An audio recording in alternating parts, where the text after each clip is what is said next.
Hello students, आज का हमारा टॉपिक है मेथड ऑफ सैम्पलिंग।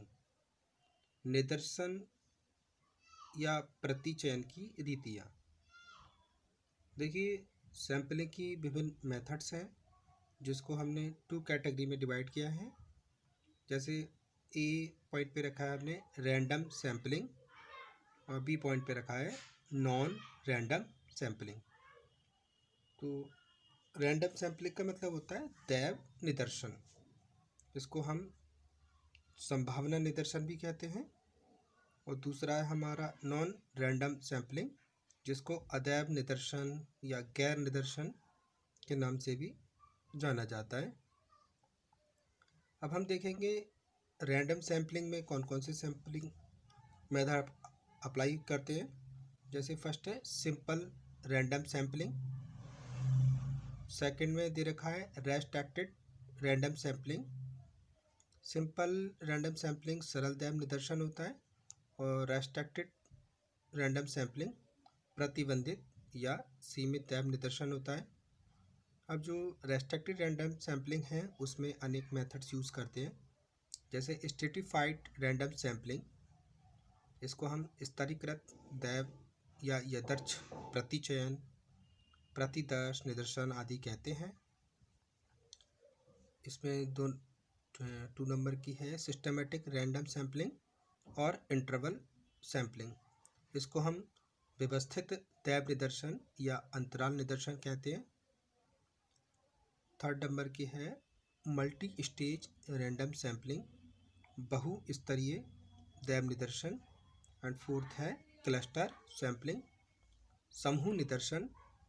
अब हम नॉन रैंडम सैम्पलिंग की बात करें तो इसमें आती है डेलिबरेट सैम्पलिंग और पर्पजिव सैम्पलिंग, मतलब साविचार निदर्शन या स्व उद्देश्य निदर्शन। सेकंड आता है कोटा सैम्पलिंग, कोटा निदर्शन। 3rd आता है कन्वेनियंस सैम्पलिंग, सुविधा अनुसार निदर्शन।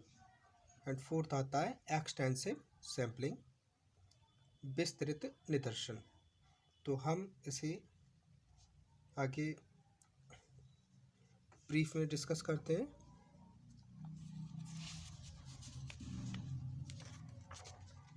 स्टार्ट करते हैं रैंडम सैम्पलिंग से, दैव निदर्शन से। Random sampling is also called as chance sampling और probability sampling. In this method all units of the sample are selected by chance because each unit of the universe has an equal chance of being included in the sample. The main types of random sampling are as follows.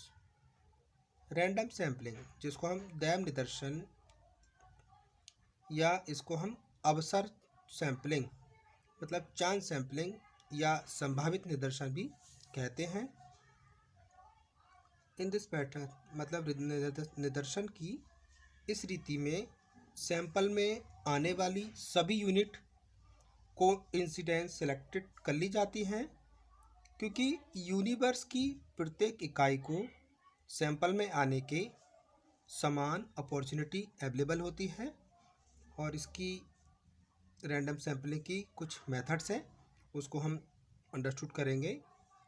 जैसे first है simple और unrestricted random sampling, सरल दैव या अप्रतिबंधित दैव निदर्शन। तो पहले हम इसमें मीनिंग एंड डेफिनेशन देखते हैं। In practice simple random sampling is called random sampling only. It refers to that sampling technique in which each and every unit of the universe has an equal opportunity of being included in the sample, and every unit selected in the sample depends purely on chance. तो देखिए, सरल दैव निदर्शन को व्यवहार में दैव निदर्शन ही कहा जाता है, मतलब इनको रैंडम सैम्पलिंग कहा जाता है। इसका मतलब सैंपल करने की एक ऐसे मेथड से है जिसमें यूनिवर्स की प्रत्येक इकाई को सैंपल में आने की समान अपॉर्चुनिटी होती है और सैम्पलिंग में शामिल प्रत्येक यूनिट जो है वो चांस पर डिपेंड करती है। इसमें जो इन्वेस्टिगेटर या अनुसंधानकर्ता होता है तो उसकी इच्छा या पक्षपात का कोई प्रभाव नहीं पड़ता। सदैव निदर्शन की अब हम कुछ डेफिनेशन देखते हैं। According to Lilian Cohen, a sample is considered a simple random one if its members are drawn in such a way that each observation of the universe has an equal chance of being included in the sample। तो यहाँ पे लिलियान काहिन के अनुसार देखें तो एक न्यायाधीश एक सैंपल को उस समय सिंपल रैंडम सैम्पलिंग माना जाता है जब उसकी यूनिट का सिलेक्शन इस प्रकार से किया गया हो कि जिसमें यूनिवर्स की प्रत्येक यूनिट को सैंपल में शामिल होने का समान अवसर प्राप्त हो। तो इस प्रकार से लिलियन कोहेन ने सिंपल रैंडम सैम्पलिंग को डिफाइन किया है। ऐसे ही according to Parten, random sampling is the form applied when the method of selection assures each individuals or element in the universe an equal chance of being chosen।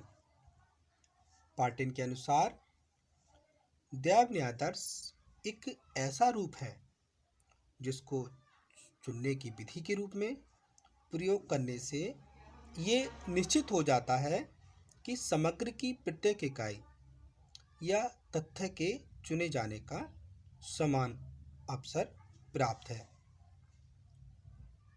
ऐसे ही ग्रोहमेन ने भी define किया है कि जो दैव निदर्शन है एक वैज्ञानिक व्यवस्था है। ये विशृंखल विकल्प नहीं बताता बल्कि एक सावधानीपूर्ण चयन है जिसमें प्रत्येक मत के शामिल होने के समान अवसर का आश्वासन प्राप्त होता है।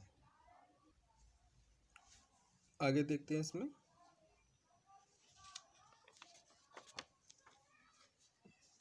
There are different methods of random selection of the sample unit. Some important methods are as follows। मतलब जो दैव निदर्शन में न्यायादर्श में आने वाली इकाइयों और न आने वाली इकाइयों के अवसर समान होते हैं, ये केवल एक कोइंसिडेंस की बात होती है, संयोग की बात होती है कि कौन सी इकाइयाँ न्यायादर्श में आ गई हैं और कौन सी नहीं आ पाई हैं। तो सरल दैव निदर्शन में सैंपल को हम अलग अलग टाइप से चुन सकते हैं, जिसके कुछ टाइप नीचे दे रखे हैं। जैसे फर्स्ट है लॉटरी मेथड, लॉटरी पद्धति। तो इस मेथड्स में क्या होता है